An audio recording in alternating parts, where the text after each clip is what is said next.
kind of all the setup stuff. Now, actually getting into a supermarket, this is a very intense slide. It will probably take you about 6 months from the point at which you start the conversation to actually end up on a shelf. And reasoning behind most of it is that there's just a whole bunch of setup stuff that takes ages to happen. So say you've had a meeting with them, you agree you want to work together, you're in a great place, you're excited, you're ready to go. So then what will happen next is basically they'll send you a whole bunch of forms. So this is first when you get set up as a supplier. So this is loads of stuff about your VAT number, your company registration number, your bank details. You'll need to sign some terms and conditions with them of ways of working. Loads of basic stuff that is basically an initial information sharing process of things that you need to do to work together. And you'll have stuff you need from them in return as well, like their bank details, their registration numbers, that kind of stuff, which they'll have forms and information they can send to you. Once you've done that bit, they'll then set you up into a second process, which is when you start to kind of set up your specific SKUs. So you're set up as a total brand or like a supplier with them. Now you need to set up the individual products that you're going to sell. Again, a whole bunch of forms. You'll fill in a form for every product that you do, and this will be when you need to give all the like allergens, the size of the case, the weight of the case, the size of the product, the weight of the product, kind of barcodes, all of this kind of information that enables them to buy it in from you. Once all that's done, that will basically all get fed into their system, and then at some point down the line they'll come back to you and tell you, great, thanks for all of that, here's the number of stores we're going to launch you into. So this is when you kind of finally get that critical information about confirmation about how much you're going to sell.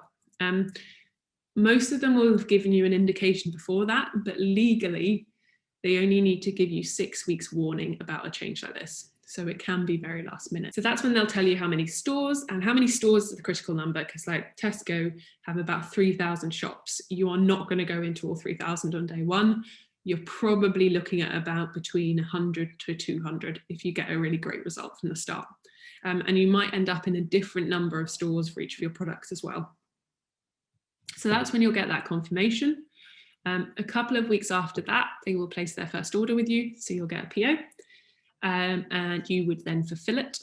I can talk a little bit more about that process in the detail afterwards as well. And then it will probably take about 2 weeks from that point before your product actually ends up on the shelf. So first they will, I guess, place the order, you'll probably send it into one of their depots. They will then consolidate all the stuff in that depot and shift it out to all those different shops. It will go into that shop. The shop will kind of take them 3 or 4 days to sort themselves out, rotate that stock and put you on, and then finally you'll start selling. It's a very exciting moment. And from then on, you're kind of into a normal cycle. So as you sell, they'll order more stock to replenish the stock that they've sold, and then you'll kind of settle into a certain amount of routine and working. And I guess what happens after this is all of these changes generally happen as part of what they call range reviews. So approximately every 6 months or so, a supermarket will change their range. They'll do different times for different categories, but generally that timing's around the same. So you have a kind of slot every 6 months to get stuff in. And every 6 months, they look at everything again. So there's no kind of certainty in supermarkets to that extent. Every 6 months, the performance of your product is reviewed, and it's considered whether you're viable to keep selling there in the future based on how well you're selling. So you do have a certain amount of certainty, but it is quite changeable. And usually after about 3 months is when they'll start looking at how things are going. So they'll give you a good chance to get started first.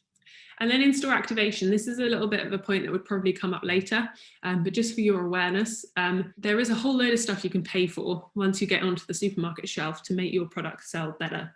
So for example, like Ocado here, you might see this nice little banner promoting beef and lamb, or this little Outpro thing offering a 2 for £3 promotion. You see these nice aisle fins here, that's what they call them in a supermarket, or sampling activity where you can do like testing for your product in the supermarket. All of this stuff is insanely expensive. So to do an aisle fin like this one, to put that into like 400 stores for 3 weeks will probably cost you about 25 grand.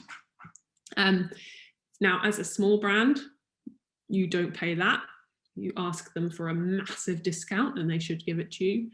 But I guess the main thing I would say with this stuff is don't think you have to do it. You really don't. Any marketing activity you do yourself, your paid, like your paid media, your social, whatever else you can do to market your product will probably be much more effective and much more cost effective than any of this stuff.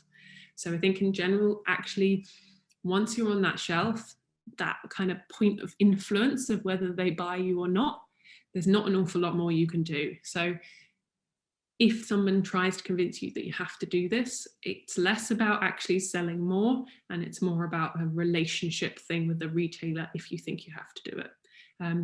But most of the time, they'll be pretty understanding up front that a lot of this stuff is just beyond the budget of a small business and it's not the right thing for them to do.